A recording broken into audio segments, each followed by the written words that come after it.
I'm Morgan Brady, and alongside Willie Miller and Dominic Minio, we performed sales anomaly detection for Office Depot. We identified order amount anomalies. Order amount anomalies occur when a customer orders an abnormal amount of a product relative to the average number of orders for that specific product. If a customer orders too many items, it may result in a net loss of profit. The markup of an item should not drop below the profit margin on a large order.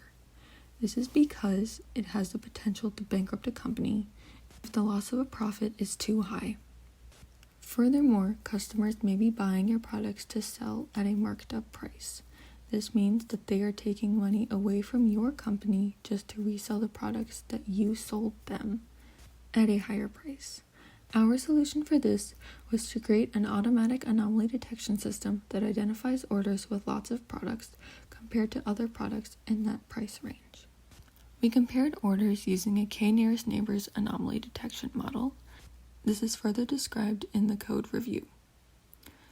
The benefits to our solution is that it is cost saving due to the employees of Office Depot being able to understand the physical patterns in the dataset and easily identifying where improvements could be made. Customers will also be able to be better served at Office Depot due to the increase in revenue, which means that they can spend more money on product range and they can spend more money to increase the efficiency of their shipping and product lines. So people with small businesses can also benefit from our solution because it is a cheap and effective way to identify where we could increase profit margins. We also identified duplicate orders for Office Depot.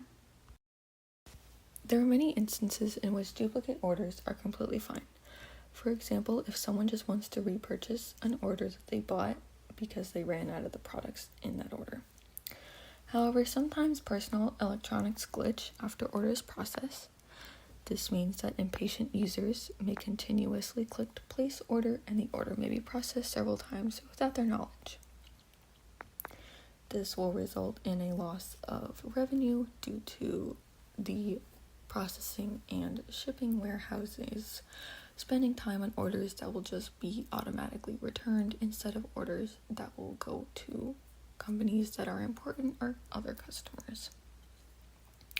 Large companies may also repeatedly place orders that mess up average statistics, especially when we're trying to figure out anomalies in order amounts. This was an issue that we faced when we were determining order amount anomalies. A company may place a 100,000 item order, and that's perfectly fine for the company to do that and causes Office Depot no harm. However, it will still appear as an anomaly in the dataset. The solution for this was to create a system that identifies when duplicate orders occur on the exact same date and shipped to the exact same zip code. We did not have enough data to accommodate for time and the person. We also want to create a system that identifies accounts with repeated extremely large orders to exclude them from the dataset. This was done in the database, however, so I cannot show you that code due to it being confidential. The benefits of this solution is that we get more efficient processing because we're not handling those duplicate orders, and then we also get easy identification of large orders that make up a large portion of the profits. This means that we can better service these customers, which means that we get more revenue because those customers won't purchase from us again. It is also a cheap and efficient way to ensure that their website is running smoothly because it's not glitching or doing anything that would cause these duplicate orders.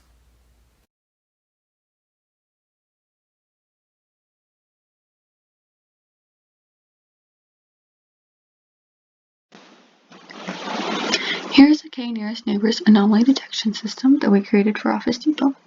In a k-nearest neighbors model, we are comparing each individual data piece to the one surrounding it in the dataset.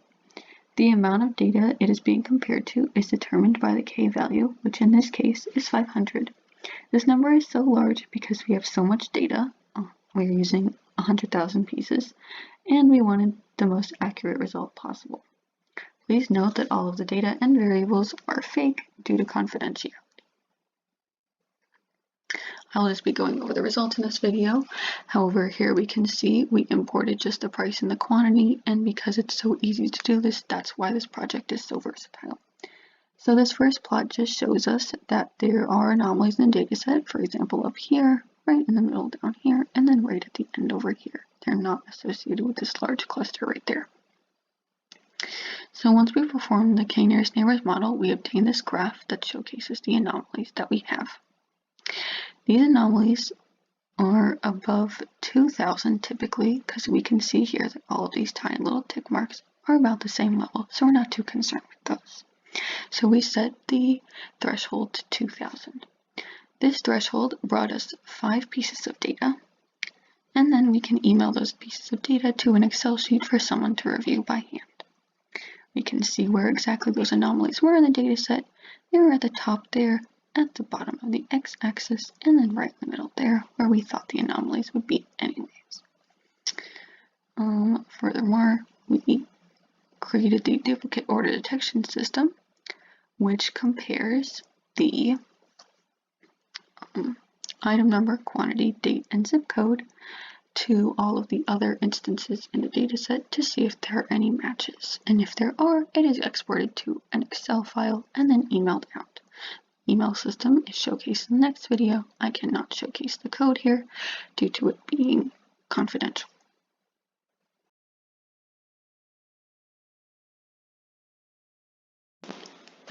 Here's a fake email that we have generated to send the results from our code to. As you can see, both the duplicate order anomalies and the order amount anomalies were sent here. So we can confirm this by looking at the Excel spreadsheet for the order amount anomalies and confirm that they are in fact the same ones that were in the code.